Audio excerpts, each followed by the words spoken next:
Welcome to Ask Miyazaki. I'm Anthony Miyazaki. I'm here to answer your questions about marketing, branding, digital, social, or whatever else comes my way.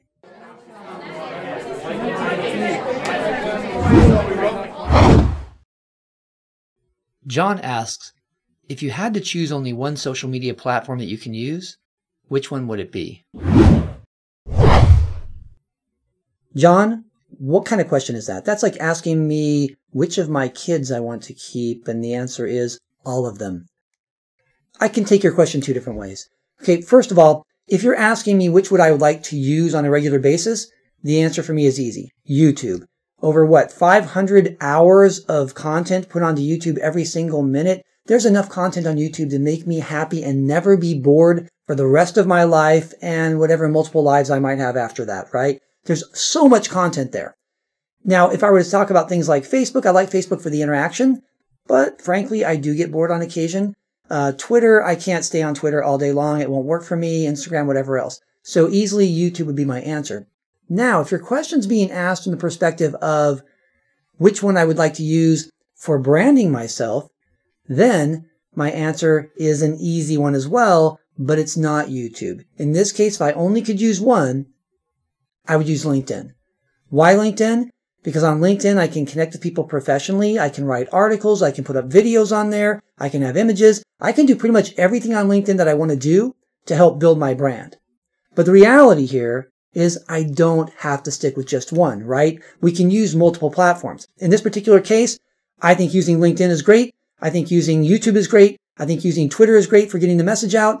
Facebook is great. One of these days, I'll get my Instagram game on and I'll use Instagram as well. That's my answer. Amanda asks, how do you market your product or service to individuals that are not so active on social media? This is pretty much the opposite of what John just asked. Interesting. Amanda, I like this question. I like it because there's a lot of target segments out there that are not active on social media, and they never will be. In fact, some of them aren't even active online at all.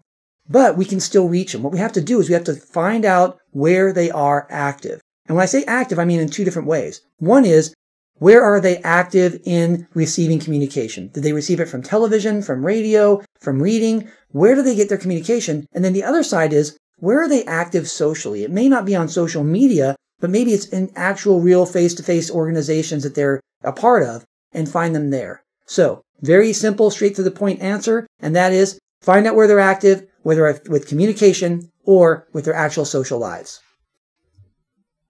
Rosaimee asks, what do you think is the best platform or strategy for products that aren't as engaging, like food, drinks, etc.?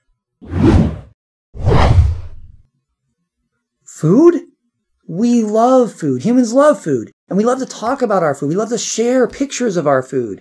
In fact, if I go onto Facebook or onto Instagram or I go onto Pinterest, it seems like every other post I see is something about food. Why? Because food actually, I think, is engaging to us, or at least we're engaged with food. It may not be engaging by itself, but we're engaged with it. I think the key here is, in fact, think about the times that you've gone onto Facebook or onto Instagram and you've seen these fast motion recipes where people are putting all the ingredients in there. Why? And we're waiting to see that beautiful dish at the very end.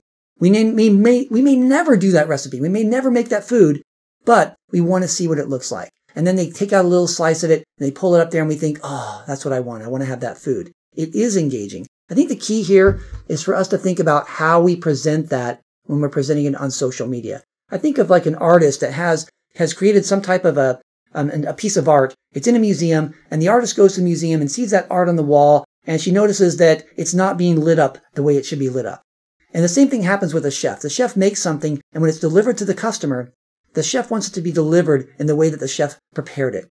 And the same thing happens for us on social media. We want to make sure that whatever platform you're using is the right platform to display that food in a way that creates that desire in the consumer, and that desire really is engagement.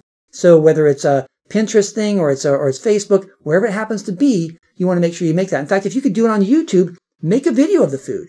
Make sure that camera kind of comes around and shows it. Make sure there's steam coming off of those vegetables. Whatever it happens to be, you can create something that really is engaging. And remember, the key isn't just engaging. but you want to have engaging and shareable. So the answer there is the best platform or strategy. The strategy is make it look appealing, make it look appetizing, and the best platform, the one that reaches your audience. Do we have time for one more? Just a short one? Awesome. Nikki asks, what is the most important thing to remember before marketing your product on social media?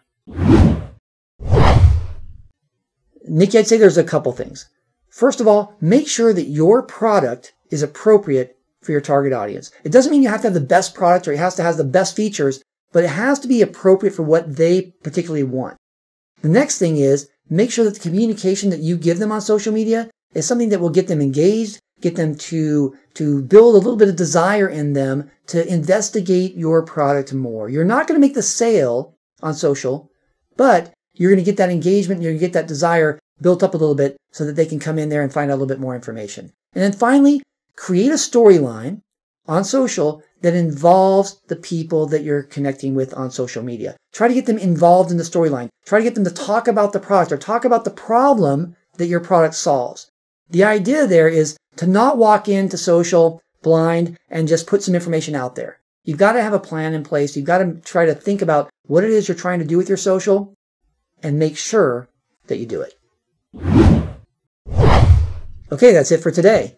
I really appreciate the questions that were sent in. There were a lot of amazing questions. I couldn't get to them all. Keep on sending the questions in. Go on Twitter. Use hashtag AskMiyazaki. You'll see it around here somewhere. Also, if you're not subscribed, be sure to subscribe so that you don't miss any future Ask Miyazakis or marketing minutes or other videos out there that will help you with your personal branding, your professional branding, marketing yourself, digital, social, branding, whatever it happens to be. And have a great day.